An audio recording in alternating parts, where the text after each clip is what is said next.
ನಮಸ್ಕಾರ ವೀಕ್ಷಕರೇ, ನಾನು ನಿಮ್ಮ ಮಂಜುನಾಥ್ ಅಡ್ವೊಕೇಟ್ ಹಾಗೂ ಅಧ್ಯಾತ್ಮ ಚಿಂತಕರು ಮಾತಾಡ್ತಾ ಇರೋದು. ಈ ಒಂದು ಮಂಜುನಾಥ್ ಅಡ್ವೊಕೇಟ್ ಎಂಬುವಂತಹ ಕಾನೂನಿನ ಚಾನಲನ್ನು ಮತ್ತೆ ಈಗ ನೂತನವಾಗಿ ಜನರಿಗೆ ನ್ಯಾಯ, ನೀತಿ, ಧರ್ಮ ಇವುಗಳ ಪರಿಚಯ ಮಾಡಬೇಕು ಅಂತ ಹೇಳಿ ಈ ಒಂದು ಅಂತರ್ಯಾಮಿ ಸ್ಪಿರಿಚುಯಲ್ ಎಂಬುವಂತಹ ಹೊಸ ಚಾನಲನ್ನು ಓಪನ್ ಮಾಡಿದ್ದೇನೆ. ಇದರ ಮುಖಾಂತರ ಆಧ್ಯಾತ್ಮಿಕ ವಿಚಾರಗಳನ್ನು ನೀಡ್ತಾ ಬರ್ತೇನೆ. ನಮಸ್ಕಾರ ವೀಕ್ಷಕರೇ, ನಾನು ನಿಮ್ಮ ಮಂಜುನಾಥ್ ಅಡ್ವೊಕೇಟ್ ಮಾತಾಡ್ತಾ ಇರೋದು. ಇವತ್ತು ಈ ಒಂದು ಆಸ್ತಿಗಳಿಗೆ ಸಂಬಂಧಪಟ್ಟಂತೆ ಈ ಮೈನರ್ ಮಕ್ಕಳುಗಳು ಇರ್ತಾರೆ. ಕೆಲವೊಮ್ಮೆ ಅದು ಪಿತ್ರಾರ್ಜಿತ ಆಸ್ತಿಗಳಿಂದ ಬಂದಂತಹ ಒಂದು ಅಧಿಕಾರ ಆಗಿರಬಹುದು, ಅಥವಾ ಇನ್ಯಾರು ಅವರು ಬದುಕಿದ್ದಾಗಲೇ ಮೈನರ್ ಮಕ್ಕಳ ಹೆಸರಿಗೆ ವಿಲ್ಲುಗಳನ್ನು ಮಾಡೋದು ಅಥವಾ ದಾನವನ್ನು ಮಾಡೋದು, ಇನ್ನೇನೋ ಒಂದು ಮಾಡಿರ್ತಾರೆ.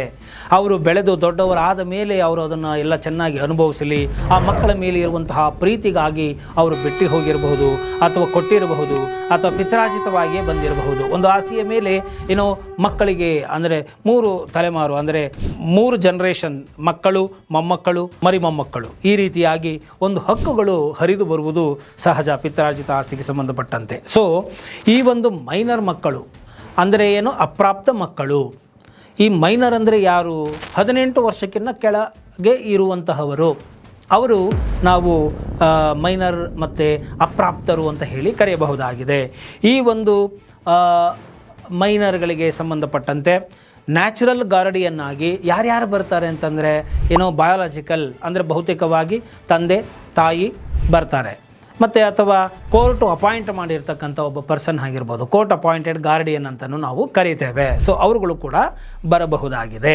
ಸೊ ಇವರು ನ್ಯಾಚುರಲ್ ಗಾರ್ಡಿಯನ್ ಆಗಿ ಆ ಮಕ್ಕಳ ಹಿತದೃಷ್ಟಿಗಾಗಿ ಅವರು ನಡೆದುಕೊಳ್ಳಬೇಕಾಗುತ್ತದೆ.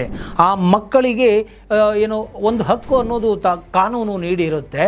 ಆ ಕಾನೂನಿನ ಅಡಿಯಲ್ಲಿ ಬಂದಂತಹ ಅಧಿಕಾರ, ಹಕ್ಕು ಆ ಮಕ್ಕಳ ಹಿತಕ್ಕಾಗಿಯೇ ಬಳಸಬೇಕೇ ಹೊರತು ಅದನ್ನು ಬೇರೆ ಇನ್ಯಾವುದೋ ಒಂದು ವಿಷಯಗಳಿಗೆ ಬಳಸಿ ಮಕ್ಕಳಿಗೆ ಅನ್ಯಾಯ ಆಗೋ ರೀತಿಯಲ್ಲಿ ಏನಾದರೂ ಮಾಡಿಬಿಟ್ರೆ ಆಗ ಮಕ್ಕಳಿಗೆ ನಾವು ಸಂವಿಧಾನ ಅಥವಾ ಕಾನೂನು ರಕ್ಷಿಸಿದಂತೆ ಆಗೋದಿಲ್ಲ. ಆದ್ದರಿಂದ ಅವರುಗಳಿಗೂ ಕೂಡ ರಕ್ಷಣೆ ಇರಬೇಕು ಎಂಬುವಂಥ ಉದ್ದೇಶದಿಂದ ಇಂತಹ ಒಂದು ಕಾನೂನುಗಳನ್ನು ಮಾಡಲಾಗಿದೆ.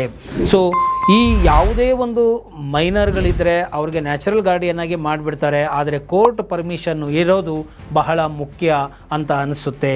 ಇಲ್ಲ ಅಂತ ಹೇಳಿದರೆ ಆ ಮೈನರ್ ಮಕ್ಕಳುಗಳ ಹೆಸರಿನಲ್ಲಿ ಅಕೌಂಟನ್ನು ಓಪನ್ ಮಾಡಿಸಿ ಆ ಅಕೌಂಟಿಗೆ ದುಡ್ಡನ್ನು ಹಾಕಿಸುವುದು ಸೂಕ್ತ ಅಂತ ನನ್ನ ಒಂದು ಅನುಭವ. ಆ ಮಕ್ಕಳ ಅಕೌಂಟಿಗೆ ಹಾಕಿಸಿ ಅದು ಜಾಯಿಂಟ್ ಅಕೌಂಟಲ್ಲಿ ಇದ್ದು ಅದನ್ನು ಆ ಮಕ್ಕಳ ಹಿತದೃಷ್ಟಿಗಾಗಿಯೇ ಬಳಸಬೇಕು ಅಂತ ಹೇಳಿ ದುಡ್ಡನ್ನು ಕೊಟ್ಟು ಬಿಟ್ಟರೆ ಖರೀದಿ ಮಾಡುವವರು ಕೂಡ ಸೇಫ್ ಆಗಿ ಇರಬಹುದು ಅನ್ನೋದು ನನ್ನ ಒಂದು ಕಾನೂನಿನ ಒಂದು ಸಲಹೆ ಈ ಒಂದು ಸಾರ್ವಜನಿಕರಿಗೆ. ಆದ್ದರಿಂದ ಈ ಒಂದು ಮೈನರ್ ಗಾರ್ಡಿಯನ್ ಆಗಿ ಸಹಿ ಮಾಡಿದ್ರೂ ಕೂಡ ಆ ಮಕ್ಕಳ ಹಿತಕ್ಕಾಗಿ ಅದು ಬಳಸಬೇಕು. ಇಲ್ಲ ಅಂತ ಹೇಳಿದರೆ ನಾಳೆ ಆ ಮಕ್ಕಳು ಬೆಳೆದ ಮೇಲೆ ಪ್ರಾಪ್ತರಾದ ಮೇಲೆ 18 ವರ್ಷ ಮೀರಿದವರಾದ ಮೇಲೆ, ವಯಸ್ಕರಾದ ಮೇಲೆ ಅವರು ನನಗೆ ಅನ್ಯಾಯ ಆಗಿದೆ, ನಾನು ಮೈನರ್ ಆಗಿದ್ದೆ, ತಿಳುವಳಿಕೆ ಇಲ್ಲದಂತಹ ಸಂದರ್ಭದಲ್ಲಿ ನನಗೆ ಬರಬೇಕಾದಂತಹ ಹಕ್ಕನ್ನು ನನ್ನ ಈ ನ್ಯಾಚುರಲ್ ಗಾರ್ಡಿಯನ್ ಅವರು ಮಿಸ್ಯೂಸ್ ಮಾಡಿದ್ದಾರೆ, ಅದನ್ನು ದುರುಪಯೋಗ ಪಡಿಸ್ಕೊಂಡಿದ್ದಾರೆ, ನನ್ನ ಒಳಿತಿಗಾಗಿ ನನ್ನ ಶ್ರೇಯಸ್ಸಿಗಾಗಿ ಅದನ್ನು ಬಳಸಿಕೊಳ್ಳದೇ ಇರುವುದರಿಂದ ನನಗೆ ಅನ್ಯಾಯ ಆಗಿರೋದರಿಂದ ಇದನ್ನು ನೀವು ಅಮಾನ್ಯ ಮಾಡಬೇಕು ಅಂತ ಹೇಳಿ ಆ ಟ್ರಾನ್ಸಾಕ್ಷನನ್ನು ಕ್ಯಾನ್ಸಲ್ ಮಾಡಿ ನನಗೆ ಮತ್ತೆ ಕೊಡಿ ಅಂತ ಹೇಳಿ ಕೇಳುವ ಸಾಧ್ಯತೆಗಳು ಇರುತ್ತದೆ.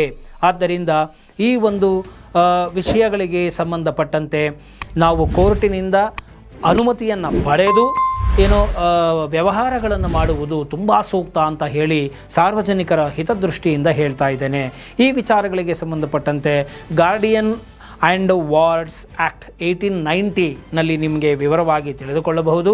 ಮತ್ತು Hindu minority and guardianship act 1956 ಈ ಒಂದು ಕಾಯಿದೆಯಲ್ಲಿ ನೀವು ವಿಚಾರಗಳನ್ನು ತಿಳಿದುಕೊಳ್ಳಬಹುದಾಗಿದೆ. ಆದ್ದರಿಂದ ನೋಡಿ, ಕೆಲವೊಮ್ಮೆ ಡಬಲ್ ಟ್ರಾನ್ಸಾಕ್ಷನ್ಗಳನ್ನು ಕೂಡ ಆಗೋಗಿರೋದನ್ನು ಕೂಡ ನಾನು ನೋಡಿದ್ದೇನೆ. ಒಮ್ಮೆ ಈ ಒಂದು ಮೈನರ್ ಗಾರ್ಡಿಯನ್ ಆಗಿ ಪೋಷಕರು ಕ್ರಯವನ್ನು ಮಾಡಿಬಿಟ್ಟಿರ್ತಾರೆ, ಅದಾದಮೇಲೆ ವಯಸ್ಕರಾದ ಮೇಲೆ ಮಕ್ಕಳು ಕ್ರಯವನ್ನು ಮಾಡಿಕೊಡ್ತಾರೆ. ಆಗ ಕೋರ್ಟಿಗೆ ಏನಾದರೂ ಅದು ಹೋದರೆ ವಯಸ್ಕರಾಗಿ ಆದ ಮೇಲೆ ಇವರು ಮಕ್ಕಳು ಮಾಡಿಕೊಟ್ಟಿರುವಂಥ ಕ್ರಯಪತ್ರ ಊರ್ಜಿತ ಆಗುತ್ತೆ. ಮೈನರ್ ಗಾರ್ಡಿಯನ್ ಆಗಿ ಪೋಷಕರು ಮಾಡಿಕೊಟ್ಟಿರ್ತಕ್ಕಂಥ ಕ್ರಯಪತ್ರಗಳು ಅನೂರ್ಜಿತವಾಗುವಂತಹ ಸಾಧ್ಯತೆಗಳು ಕೂಡ ಇರುತ್ತೆ.